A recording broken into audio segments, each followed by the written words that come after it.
And so there I'm in the 9th grade, and I'm doing the bare minimum for at least 2 months, and I had this teacher, and that just ticked her right off. Because let me tell you something I've learned about teachers.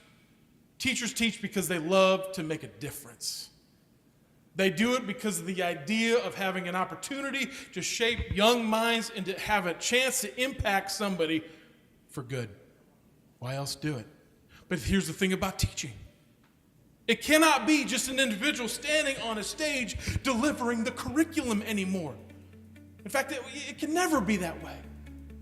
It's not something where you just have somebody regurgitating information. What you have to have is somebody that's sitting out there who makes a decision when they walk into your classroom. Today, I'm going to choose to be teachable.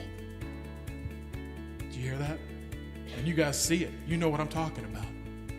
When you get a kid that walks into your classroom who is willing and wants to learn, that is stinking exciting. A kid who actually shows interest and actually wants to know more. You have something like that, it sends chills up the back of your spine, and you're like, okay, we're moving in the right direction. This is why I do this job. But if you've got a kid who walks into your classroom and that kid feels like a mistake, I guarantee you they are not teachable. How do I know this? That was me.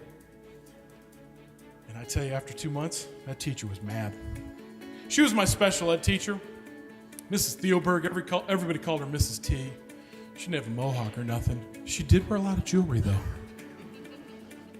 And one day, true story, one day I'm sitting in her class, I'm doing the bare minimum, and man, she comes over to me, and with as much love and with as much compassion as a teacher could have for a student, she gently touches me on the shoulder, and she says, Ben, snap out of it!